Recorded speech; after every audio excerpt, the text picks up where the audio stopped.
Who are you? I am placing blocks and shit, cause I'm in the fucking Minecraft.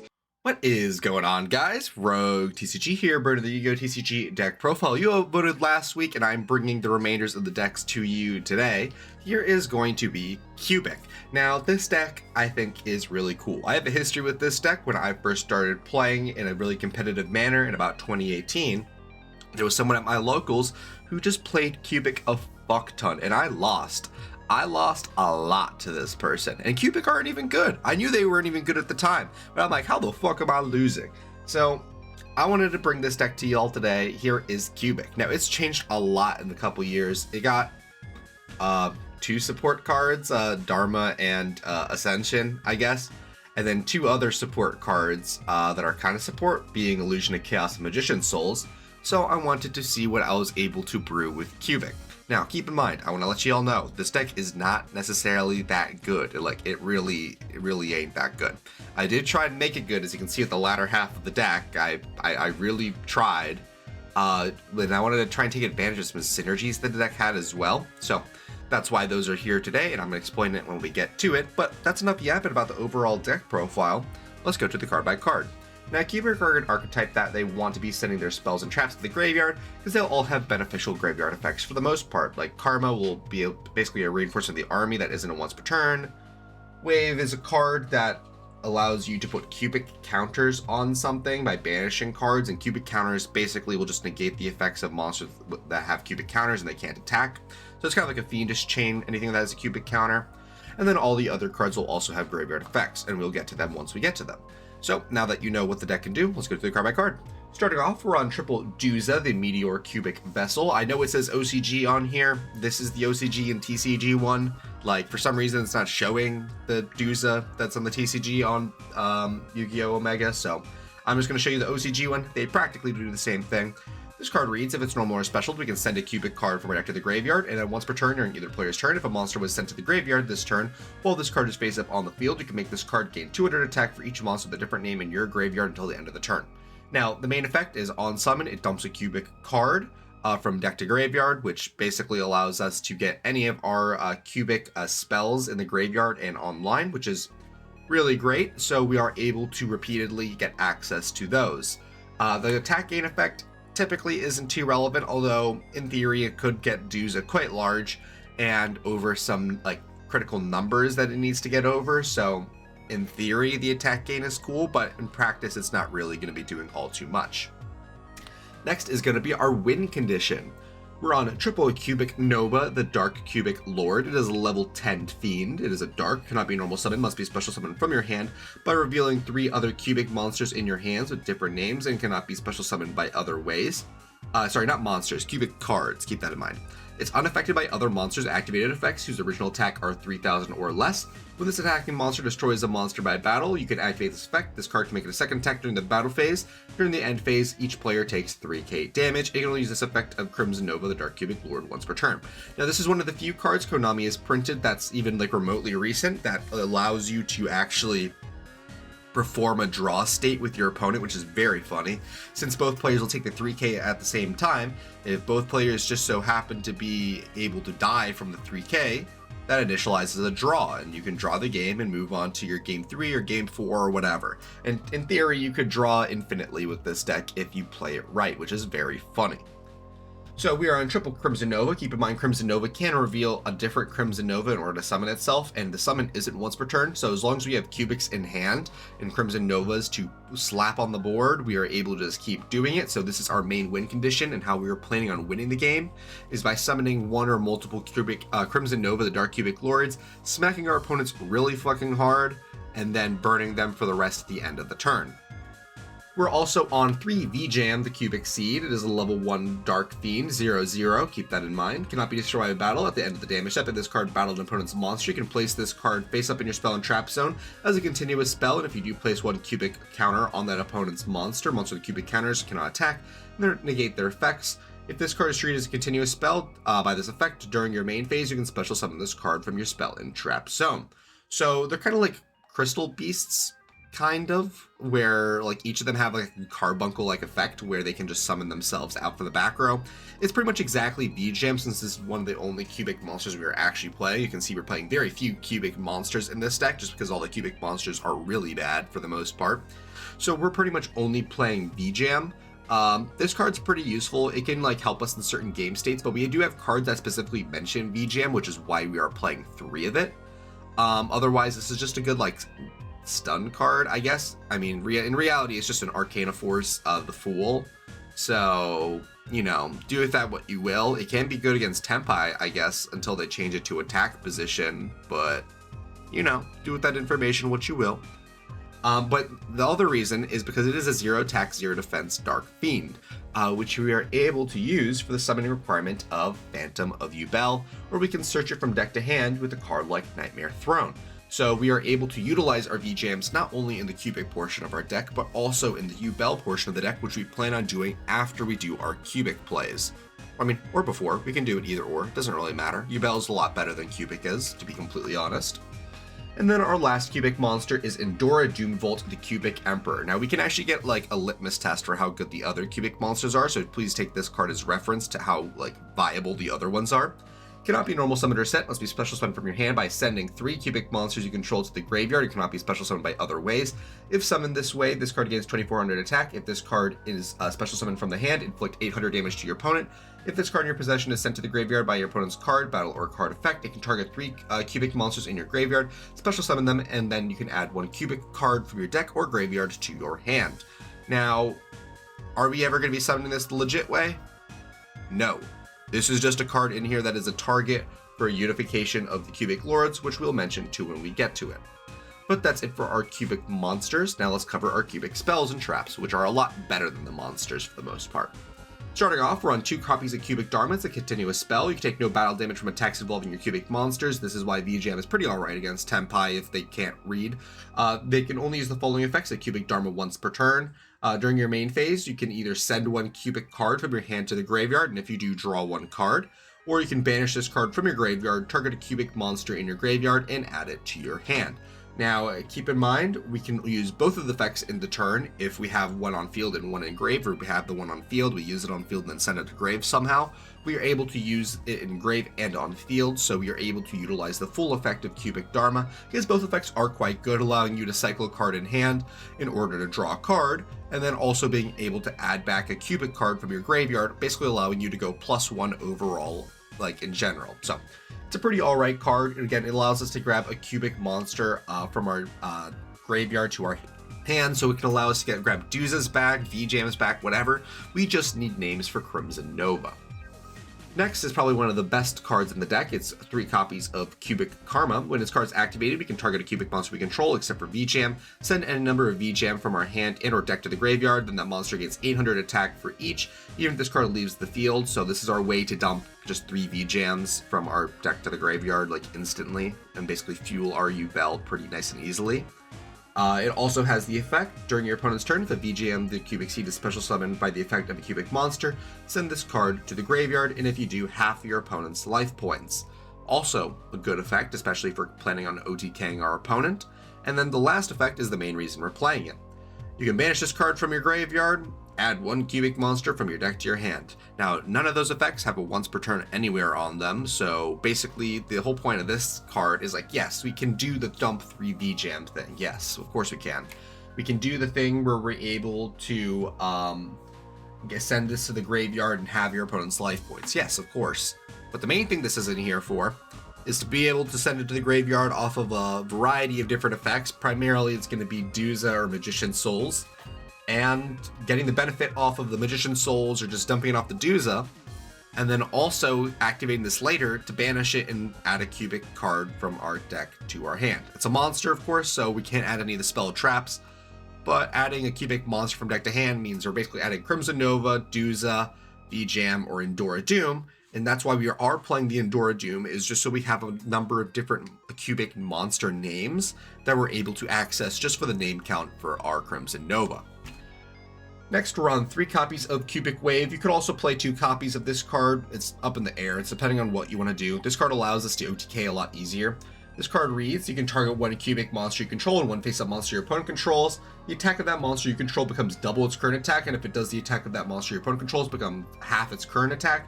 You can banish this card and any number of cubic monsters from your graveyard. Target face-up monsters your opponent controls equal to the number of the banished cubic monsters, and place a cubic counter on each of them. Now it does target, so it is targeted negation, but negation from the graveyard is great. And again, neither of those effects are once per turn, so you can just keep trying over and over again until you eventually get through and kill your opponent into the sun. This card is very powerful in cubic. Let me rephrase that. This card is very powerful in cubic. It's not a very powerful strong in general, just in cubic. But we are playing 3 of it because of the reasons I stated. And then our last 2 cubic cards are 2 copies of Cubic Traps, 1 copy of Cubic Ascension. When your opponent monster declares an attack, special summon a V-Jam the seed from your deck, and if you change the attack target to it, performance damage calculations. If your life points are at least 2,000 high, if your opponent's life points are at least 2,000 higher than yours, you can banish this card from your graveyard, special summon 1 V-Jam the Cubic Seed from your hand, deck, or graveyard. Then if only your opponent controlled a monster when that effect was activated, you can special summon up to 2 more V-Jams, period. And you can only use this effective Cubic Ascension once per turn. Now, we don't really have a great way of enabling that life points differential in between us and our opponent. However, I am playing cards in the deck to both make the Yubel strategy more consistent, as well as make sure our life points are going to be at least around half, so we're able to almost always get that Cubic Ascension effect if we want it. And then our last Cubic card is 1 copy of Unification of the Cubic Lords. Fusion summon 1 cubic fusion monster from your extra deck using monsters from your hand or field as fusion materials. If all face-up cubic monsters If a face-up cubic monster is destroyed or leaves the field, you can banish this card from your graveyard. Special summon 1 level 4 lower cubic monster from your hand or deck in ordinary summoning conditions. And if you do, it cannot be destroyed by battle or card effects this turn. Now, this card is very interesting. We are able to play multiple of this card, and in fact, it is probably optimal to be playing a lot of copies of this card, but we can only dump so many spells and traps from our deck to the graveyard. Now, I'm going to be so for real with y'all. There definitely is an argument to be playing at least 2 copies of this card. So what I'm going to be doing is just showing multiple varieties of the deck and put in a second copy of the Unification. But what this card is basically able to do is, since it does ignore the summoning conditions of the card that you are summoning, I believe, please correct me if I'm wrong in the comments, I believe we are able to summon Endora Doomvolt the Cubic Emperor off of this card, unless its text is very specific and says otherwise, like, and it actually means that. Because I know there are situations like Flying Fortress Skyfire that the monster is not able to be summoned, so please let me know if that is the case in the comments. But primarily, we are also able to just summon another Duza, since Duza ate once per turn, to just send another cubic card from our deck to the graveyard, enabling our conga line of cubic assholes. But that's it for our cubics. We are playing the Magician Soul engine of Triple Illusion of Chaos in order to search Magician Souls and BM Spellcaster and deck to dump with Magician Souls and Triple Magician Souls. This card, of course, I'm pretty sure y'all know what it does, but I'm going to read it just in case. We can send up to 2 spell traps from our hand and our field to the graveyard to draw that many cards. This is an effect while it's face up on field. If this card's in your hand, you can send a level 6 or higher Spellcaster monster from your deck to the graveyard and activate one of these effects. Special summon this card or send this card to the graveyard, then you can special summon a Dark Magician or a Dark Magician Girl from your graveyard. Now, we're never going to be using that Dark Magician or Dark Magician Girl effect, but we are always going to be special summoning our Magician Souls because we need it on field in order to use the Ignition effect to basically be able to get rid of our cubics that are in our hand in order to translate that into card advantage. So that is why we are playing Magician Souls. It's also a free body on board, so we can use it for link plays. So just a really powerful card in this strategy specifically. We are on Triple Piri-Reis map in order to lower our life points and also to act as a searcher for either V-Jam, Magician Souls, or our Samsara D Lotus. And this card reads, at the start of our main phase, add 1 monster with 0 attack from our deck to our hand, but have our life points. After adding it to our hand until the end of our next turn after this card is activated, we cannot activate the added monster's monster effects or the effects of cards with its names until we normal summon that monster or a card with its name. So what that means is if we do open this, we do have to kind of play a little bit unoptimally with Magician Souls if that's the card we want to add. We have to just straight up normal summon this card But primarily what we're going to be adding with this is going to be Samsara D Lotus in order to start our Yubel plays, because this card in Yubel pretty much kind of has to be normal summoned in the strategy. It's the most consistent way to get access to it. So we're able to do that to both pair together the the cubic synergy and the Yubel synergy, where we're able to lower our life points with our Piri-Reis map in order to be able to get that cubic ascension effect, but also able to search our Samsara D Lotus. And remember how we were able to dump a bunch of V-Jams with our cubic wave? Remember how you keep V-Jams as 0/0? Again, we're able to make our Phantom Yubel with that. But that's it for our cubic cards, really. If you didn't want to play the Yubel engine, you can stop right here for cubic cards, or in fact, you can probably stop before right after the Magician's Souls, and you can fill out the list however you'd like there. But I decided I wanted to play the Yubel cards in order to give it a little bit of a kick to it. You know what I mean? So we are on a triple Samsara D Lotus, able to tribute itself to special summon a Yubel monster from our deck.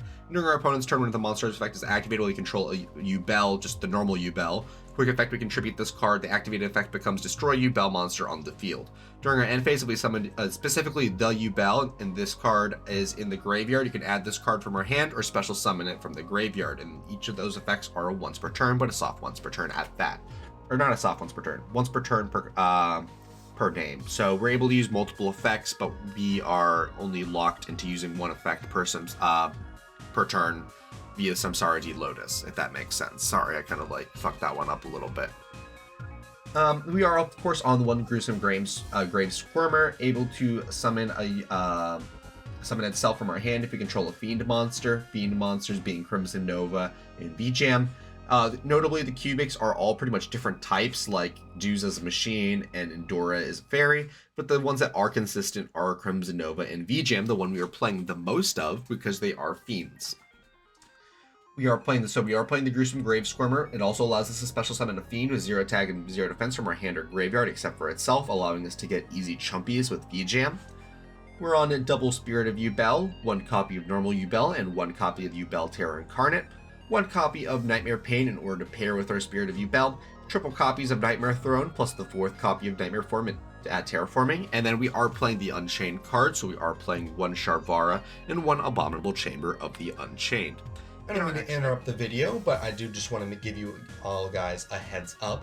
We are quickly rising in our subscriber number, and I did want to make you all aware that once we hit 2,000 subscribers, I am going to be doing another giveaway. Now, I remember I did one once we hit 500 subscribers, and we did a special thing for 1,000, so I want to do something special for 2,000. And you see this beautiful mat right here? Well, it can be yours. I have 2 extra mats. There's one of them, and let me get that second one for y'all. I have 2 extra pristine mats for you all. So I got multiple of these, and to 2 lucky winners, I'm going to be giving 1 to one person and 1 to another. And the person who wins the overall giveaway is also going to get a full Orcust deck. I can't guarantee it's going to be max rarity, but I'm going to see what I can do, and I'm going to try and make it look nice and pretty for you. It's not going to be the full deck, it's just going to be the core Orcust cards, but I want to be able to give one of you all the ability to play one of my favorite decks. So just something I'm doing for you. You can always pop into our Discord. I believe that's where I'm going to be doing the giveaway. The Discord's always going to be in the description of my videos. I'm going to have a little bit more details once we start rolling up on that, but I just wanted to make you all aware of that. Now, back to the video. In our extra deck, we're on Nightmares, just because Nightmares are quite good in this deck, again, because we can discard our cards and break our opponent's board while we're doing so. So we're on 1 copy of Nightmare Phoenix, 1 copy of Nightmare Unicorn, 1 copy of Espinus Little Knight, 1 copy of Dark and Lina, because Duza, one of the main cubics we are going to be summoning multiple times, is a light monster, and Fiendsmith is quite popular at the moment and has been quite popular for a while, so we are able to bring back their cards in order to link climb, which is very interesting. So we are playing the Lina for that purpose. 1 copy of Selene, Queen of the Master Magicians. We are playing Spellcasters in Magician's Soul, so this is able to reborn it that way. Again, just for link climbing. 1 copy of Accessing the Code Talker, Underworld Goddess of the Closed Worlds, for cards that are problematic and we're not able to out in our baseline strategy. One copy of Varudris, the final bringer of the end times. This is a negation and a pop tool. Also, it needs level 10 monsters. Of course, the Yubels are really good at making level 10s, but Crimson Nova is coincidentally a level 10 as well, which is also why we're playing Super Dreadnought Railcan and Gustav Max. If we lowered our opponent enough, and we're also quite low, and we don't want to finish them off with Crimson Nova's burn effect, we can only put a Crimson Nova and a Yubel monster into a Super Dreadnought Rail Cannon and just ping our opponent for 2k and let them die that way, which is very funny. It's just beefed up cowboy. And then one copy of the Surrender Button Superstar Slayer Typhon Sky Crisis. For our Yubel cards, we're on a pretty small package. We're on one Soul Lord of Yama, one Soul of Rage, one Muckracker, and one Phantom of Yubel. But that's going to be about it for the deck. The deck isn't quite super expensive, especially the cubic cards aren't expensive at all. The deck is only expensive in the slightest because there's cards like Varudris in here and the Yubel cards. If these cards weren't in here, the deck would be much, much cheaper. In fact, right before I end off the video, why don't we actually see how much the deck would be if I did cut all the Yubel stuff. So just doing that real quick. And the deck is about $42 without all the Yubel stuff. So it is quite budget. And for that price range, I think Cubic is a strategy that you can pick up. I will not lie to you and I won't say it's a very competent strategy. It is a strategy and it's quite funny. But that's gonna be about it for the video. Again, thank you all so much for watching. Thank you to my one member. Thank you, Ari. If you want to become a member and support me in your own way, please feel free to check out the end of the videos where you can go into more details about that. But again, just watching the videos helps support me, so I'm very grateful that you're still here. But that's about it for the video. Thank you all so much for watching, and I'm going to see you all later. Bye-bye. Thank you guys so much for watching the video. If you wanted to talk to more Yu-Gi-Oh players like yourself, I would highly recommend checking out our Discord server. Link is going to be in the description, as well as the QR code on screen. We do talk somewhat frequently about Yu-Gi-Oh and the current meta, so I would really enjoy to see you there. As well as we do recently now have channel memberships available on our YouTube channel, where we have 3 different tiers. We have Super Supporter at $2 a month, where you get loyalty badges, emojis, guaranteed comment responses, a shout out at the end of every video, as well as access to the members only Discord channel, where you get early sneak peeks at future videos. There is the Giga Supporter at $5 a month, where you have early access to all new videos about a day or two before they go up, as well as all the previous offers. And for $15 a month, we do have our final tier, which is going to be Femboy Fanatic. You get a guaranteed customized video every single month, as well as 1 hour of my time. Could be for anything you'd like. You want a duel? Absolutely. You want me to help build a deck? Absolutely. You want to play some Helldivers? Sure. I'll do anything for an hour once a month. But supporting does help me out quite a lot, and it does help me produce all of these videos. So thank you guys so much for watching, and I'll be seeing y'all later. Bye-bye.